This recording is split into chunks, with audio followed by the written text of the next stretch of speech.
Good morning, friends. It's Sunday. It is 8:40 a.m. and we are cooking up a storm today. I need to make breakfasts and dinner meals that I can have either in the refrigerator or the freezer. And these will be terrific to have on hand on the days that I either don't have time to cook or I just don't feel like cooking. And we are doing 7 recipes. Overnight oats is the first one, and we are doing cottage cheese pancakes, which are high protein. We're doing English muffin sandwiches, turkey meatballs, peanut chicken saté, which I have never made before, and we're doing 2 chicken marinades. And the first thing we're going to make are the overnight oats.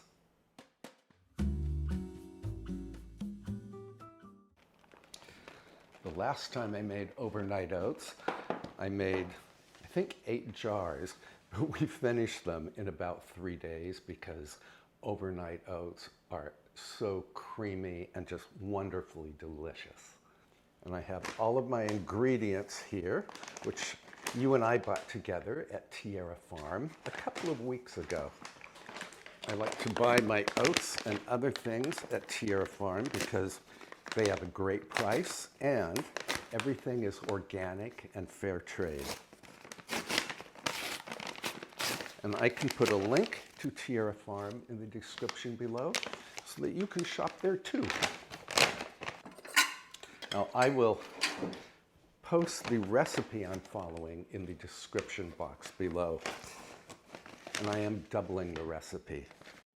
Overnight oats are as fun to make as they are to eat. I make mine by combining rolled oats, full-fat milk, plain Greek yogurt, and unsalted almond butter. Almond butter adds both flavor and protein. For additional nutrition, today I'm adding powdered flaxseed and chia seed. Both of these seeds improve digestion and help to stabilize blood sugar.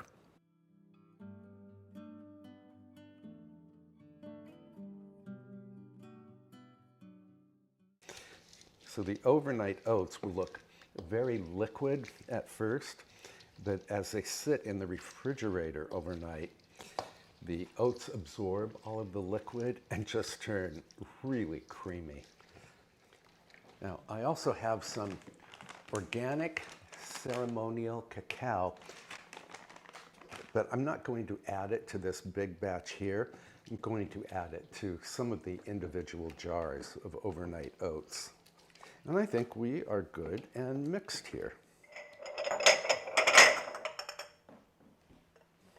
And I have my jars. I'm using pint-size wide mouth jars. And I think I will need 8 of these.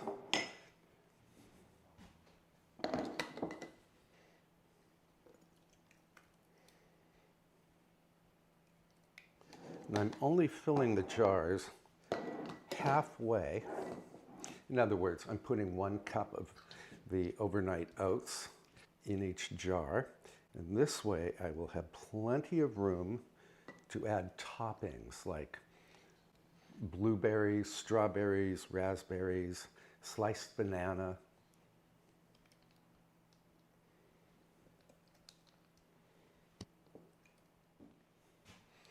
Now before I put lids on these jars, I want to add some ceremonial cacao to maybe 3 jars. Oh, this smells wonderful, like pure chocolate. Ceremonial cacao is 100% pure, minimally processed whole bean cacao. I buy it in powdered form from Tierra Farm.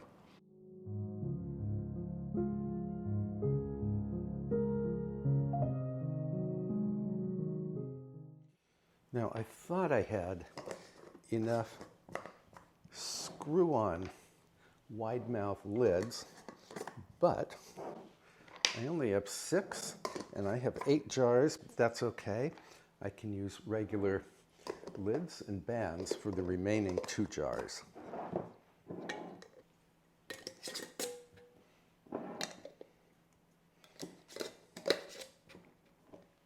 And in that short amount of time, we have prepared 8 breakfasts. And these can go into the refrigerator.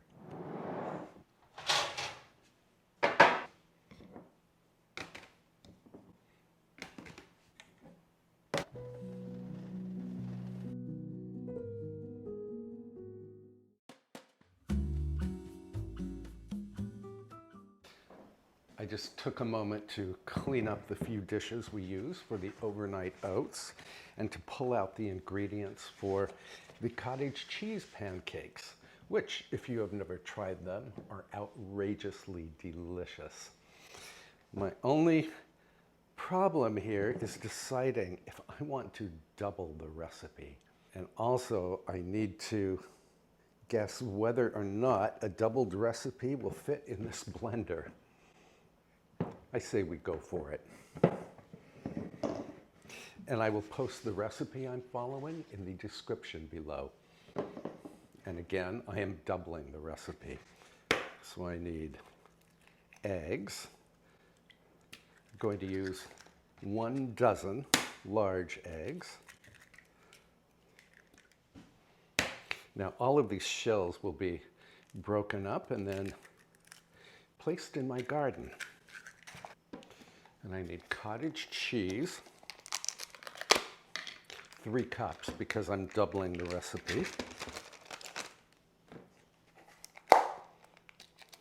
This is my favorite cottage cheese.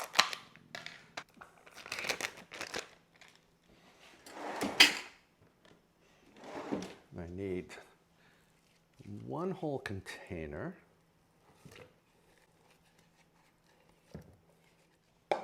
Plus half of another container.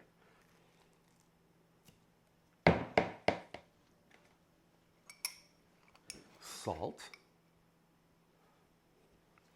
baking powder, and all-purpose flour.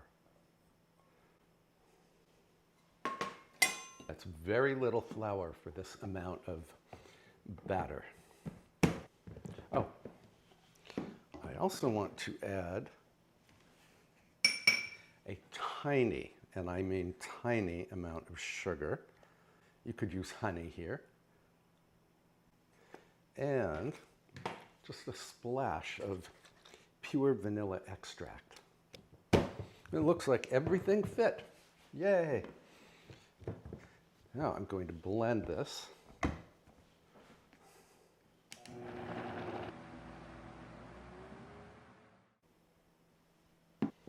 There's a little bit of flour that's stuck to the side.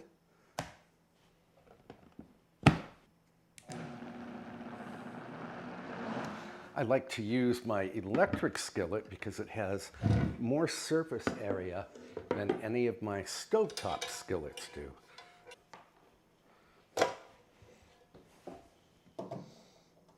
I'm going to set this to 325 degrees Fahrenheit.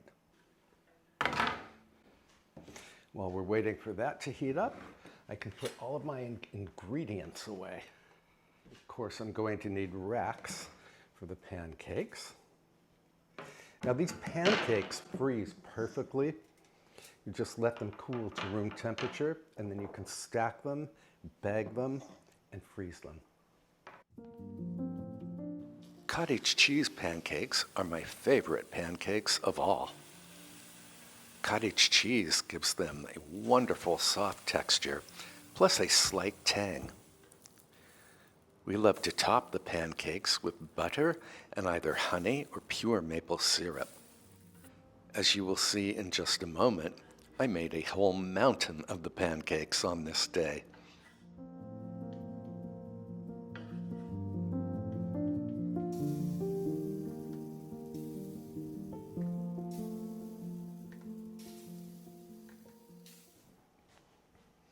Now, I should try one of these for you.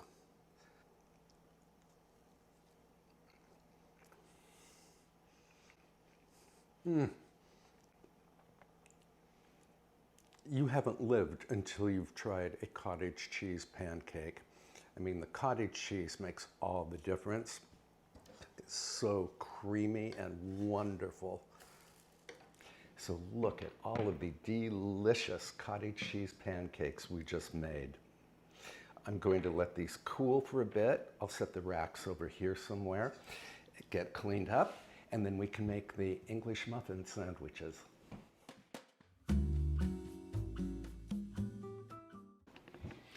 And for the English muffin sandwiches, I need English muffins and eggs. And yesterday I cooked up some bacon, so we are going to add that to the sandwiches. And for the eggs, I'm going to try something I don't think I've ever done before. I'm going to make sheet pan eggs.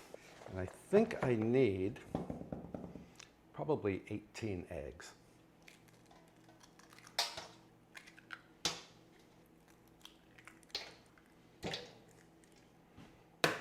And 18. Now the nice thing about these sheet pan eggs is that you can add other things. And I think I might add some chives. I'm also going to add a little touch of cream after I beat the eggs.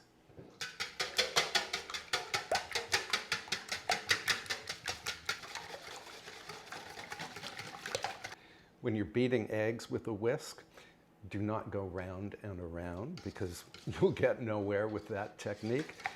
Go side to side, like this. Now, it was very interesting.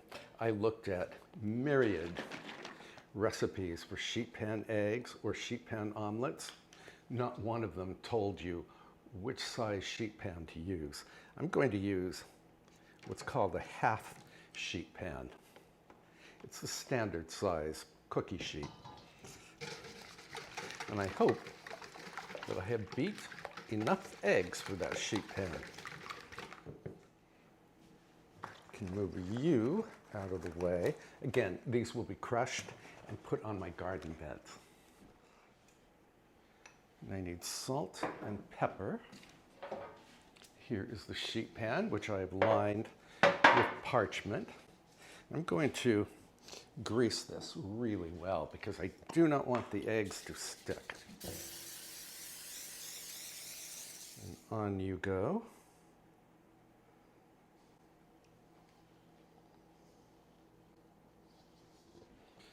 Then I want to add salt and pepper.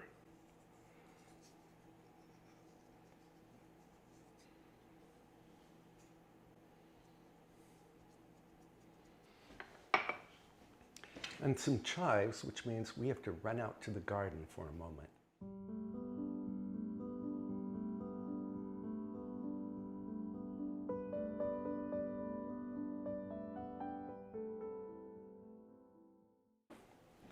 Now, I forgot to tell you that my oven has preheated to 350 degrees Fahrenheit.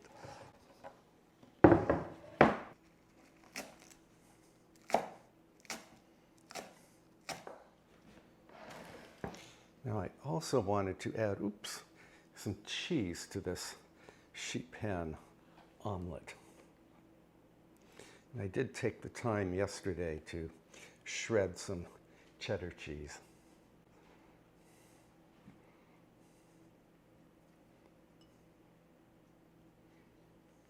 I think that's enough. Then I want my chives.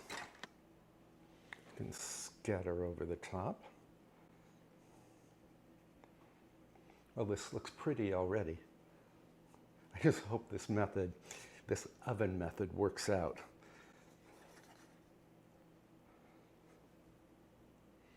Seemed like an easier thing to do than to try to fry up a bunch of eggs because I'm planning to make 12 English muffin sandwiches. And then this goes into the oven just until the eggs are set. And that's going to take from 15 to 20 minutes. And probably I should have put the pan in the oven first, pulled out the rack, and then poured the egg mixture in, but too late now.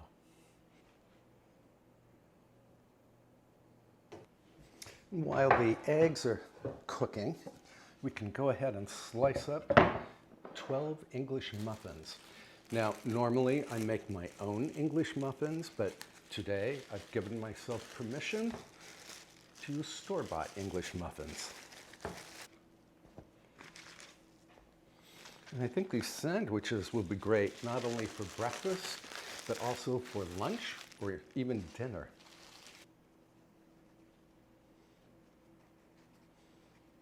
My plan is to wrap each sandwich in parchment and then freeze. And to serve, you can simply put the sandwich, still in its parchment, in the microwave to warm it up.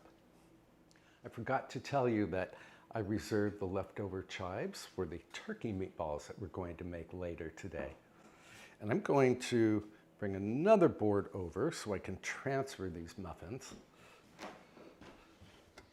to this board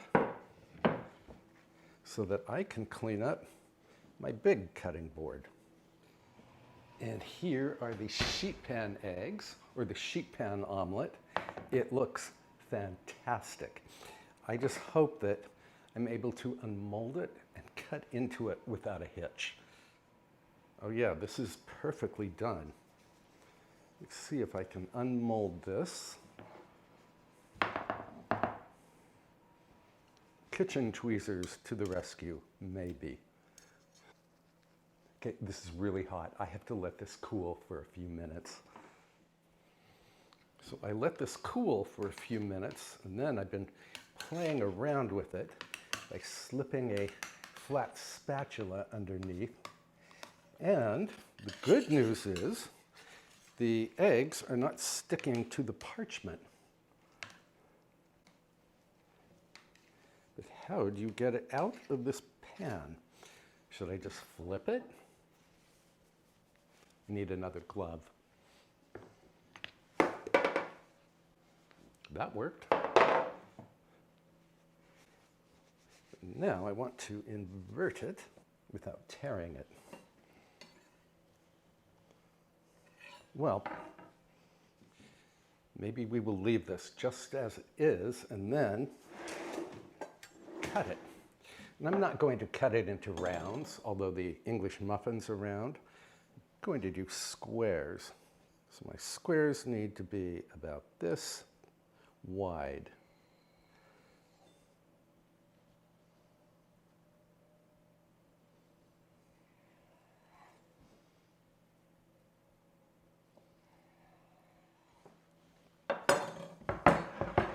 Now let's see what we're working with. It's too big. Here we go. Oh, these look beautiful. Did I cut them too big? Yes, that's all right. Flip all of them over. These look really beautiful. Boy, if you ever need to make eggs for a crowd, do sheet pan eggs. So let's go ahead and assemble the sandwiches. I have the bacon that I cooked yesterday.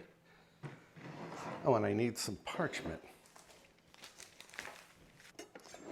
I also want to have a little bite of one of these sheet pan eggs.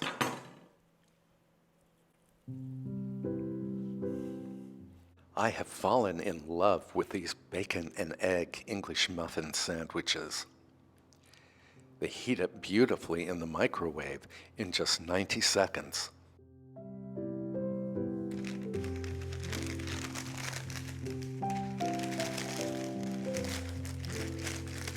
One down.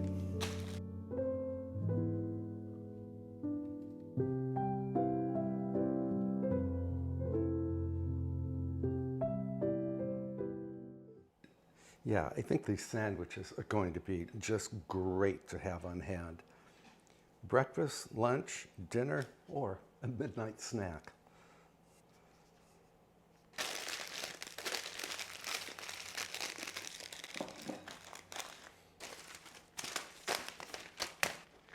And then these sandwiches can go into Ziploc freezer bags.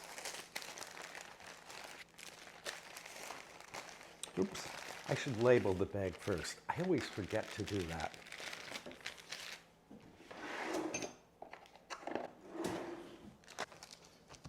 So bacon, egg, sandwiches. I'm not going to bother to put the date on the label because I'm pretty sure these sandwiches will all be used up within 2 months. Knowing me, they could be gone in a week.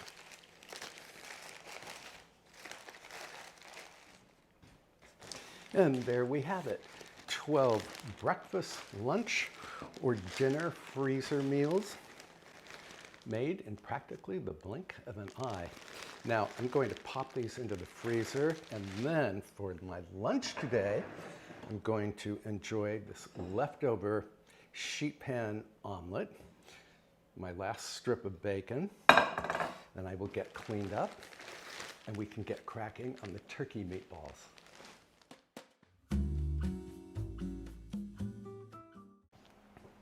In this house, one of our favorite dinners is either chicken or turkey meatballs served on mashed potatoes and with a side of roasted broccoli or some other green vegetable.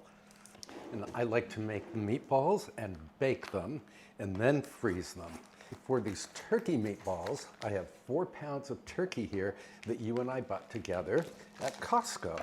Yes, I finally shopped at Costco for the first time and had a great time there. And if you've missed that video, I hope you will go ahead and give it a watch.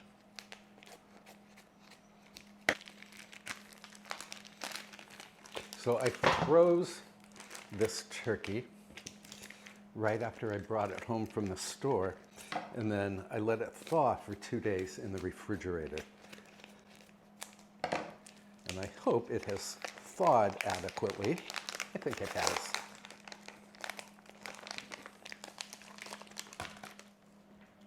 Now I'm going to wash my hands before I do anything else. Hands are clean, and I have a couple of food prep gloves here.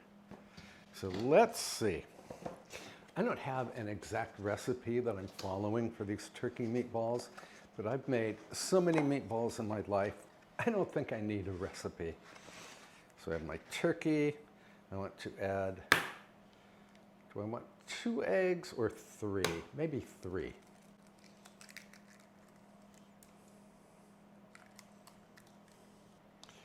Then I need breadcrumbs.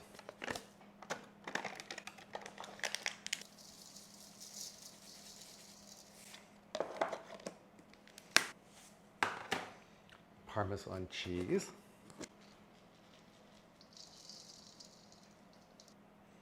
Granulated garlic, or you could use fresh minced garlic here.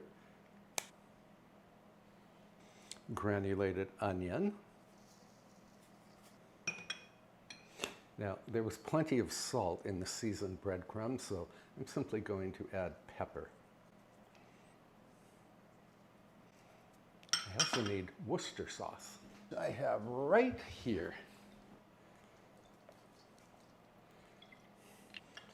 and I have some leftover diced purple onion, yellow bell pepper, green bell pepper, and red bell pepper here. I'm going to go ahead and add them. These were left over from a pizza I made the other day. I cut up too many peppers and onions. And I want to add the chives that you and I harvested earlier. And I have a scant amount of pizza sauce that you and I bought together at Trader Joe's.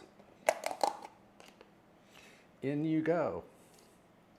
I'm only adding the pizza sauce because there's really not enough for another pizza, and I didn't want it to go to waste. And it will taste wonderful in these turkey meatballs. Let's see, did I put everything in? Yes, I did. So now, have to get our hands in here and just mix. Now my oven has preheated to 400 degrees Fahrenheit. Off with the gloves, and I need to fetch my baking trays. I'm guessing that I will need 2 baking trays and my little scoop. Actually, my larger scoop. We like good-sized meatballs in this house. You could make itty-bitty meatballs if you want to use these, say, for spaghetti and meatballs. And meatballs, after they've baked, they do freeze perfectly. And then all you have to do is thaw them briefly. I sometimes thaw mine on defrost in the microwave, and then I bake them at 325 degrees Fahrenheit. Or I don't bake them, I rewarm them. I love that I can see the red, yellow, and green peppers in here, and the red or purple onion, and the green chives. This is a vegetable-rich turkey meatball. I think I'm going to need another baking tray. I may need 2 extra baking trays. Well, as it turned out, I needed 5 baking trays, and I made 64 very large meatballs. Now, when we have a meatball dinner with the mashed potatoes and roasted broccoli, we only have 3 per serving. So this equals, I think, 21 dinners for us. And these go into the oven. I think these will probably take 30 to 40 minutes to cook.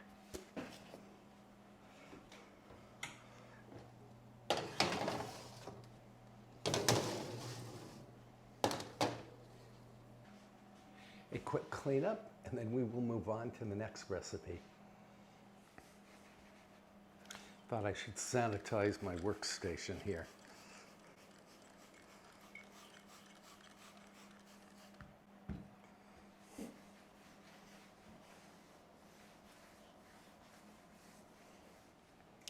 I'm really looking forward to this next recipe, which is peanut chicken saté. I think it's a Thai dish. And I need limes. I'm going to double the recipe, and I will put a link to the recipe in the description box below. Now you can cook this dish either in a crock pot or in an Instant Pot. I think I will probably cook mine in the Instant Pot. But I'm going to double the recipe. One will go into the freezer, one will go into the refrigerator, and I will use the refrigerated one for tonight's dinner. So I need coconut milk, which I love. In you go.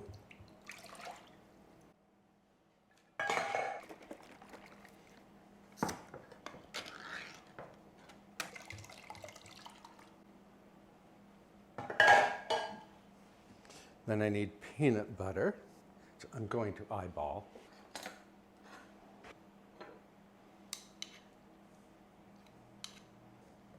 I suspect that if I like peanut butter and coconut milk and lime juice, I will adore this chicken satay. Lime juice.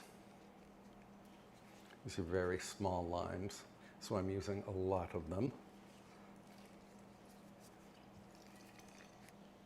Yeah, the recipe that I'm linking has directions for both the Instant Pot and the crock pot, and how to do each either from frozen or from fresh.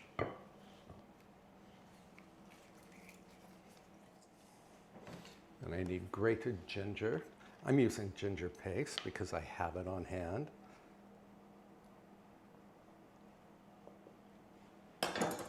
Then I need either soy sauce or tamari. I'm using tamari.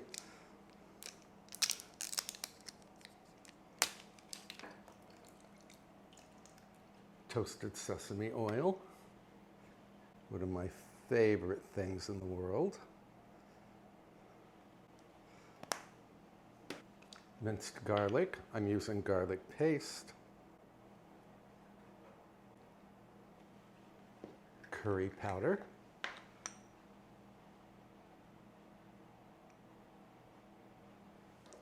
Cumin. Garam masala. I think I'm pronouncing that correctly. And crushed red pepper flakes. I can move you out of the way for now. And I need to whisk all of this gloriousness together. This is the Teddy's peanut butter that you and I bought together at Costco. It's an all-natural peanut butter. I've already made peanut butter cookies with it. This smells just heavenly. Okay, then I need chicken thighs. And hoo boy, I have a lot of chicken thighs. Probably not going to use all of this for the Thai dish.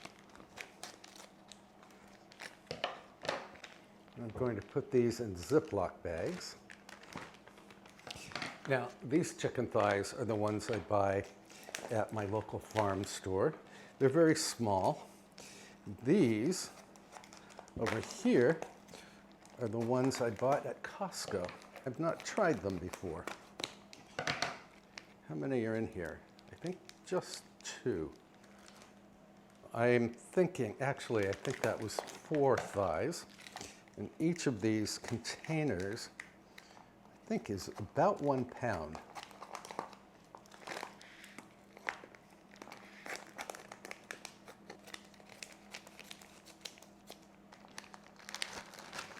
Oops. Chicken thighs overboard.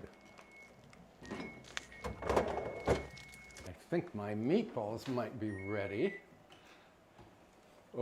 Oh my goodness. Oh, they look wonderful. I need to check these with a thermometer. Oh, they are done. They look just beautiful. And I have a great many of them. Don't these look perfect? I think they do. Now I need to divide this glorious peanut butter sauce between the 2 bags.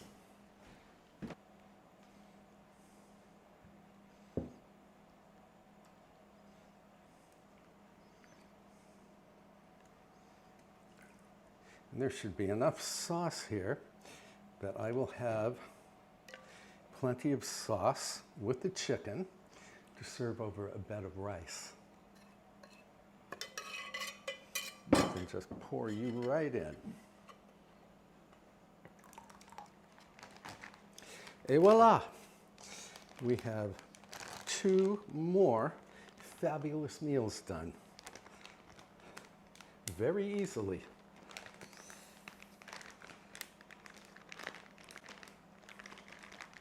Trying to get as much air out of here as I can. And then I just massage the sauce or the marinade into the chicken. I love these little Ziploc bag clips. They seem like such silly things, but you'd be amazed at how often I use them. I really love them. One for the freezer, one for the refrigerator, which we will enjoy for tonight's dinner. And I have 2 more chicken marinades to do. I did cook this peanut chicken satay in the Instant Pot for dinner on this day. Although the flavor and texture received a 10 out of 10, My Instant Pot kept giving me a burn error during cooking. So if you make this peanut chicken satay, I recommend that you cook it in a crock pot or some other slow cooker. Actually, I think we have done enough cooking today. And besides that, the memory card on my camera is running low. So let's look at everything we made today. We made 8 jars of overnight oats. We made 64 turkey meatballs. I consolidated 2 of the baking trays onto these 3. And we made our bacon and egg English muffins, 12 of them. We made this glorious peanut chicken satay. I will try to show you a clip of what this looks like after I cook it in the Instant Pot. And we made these stunningly beautiful cottage cheese pancakes. So I'm going to bag up the meatballs once they cool. I need to bag up the cottage cheese pancakes and pop them into the freezer. And I want to thank you for being here with me as we prepared all of this freezer and refrigerator food. I think it's great to have all of these breakfasts and dinners on hand for days that I don't feel like cooking or I just don't feel like messing up my kitchen. And if you enjoyed this video, I can put a couple of my other videos at the end of this one that you can enjoy between now and my next upload. I will see you again in a couple of days. Until then, please treat yourself very, very well. I can't wait to see you again. Bye for now, friends.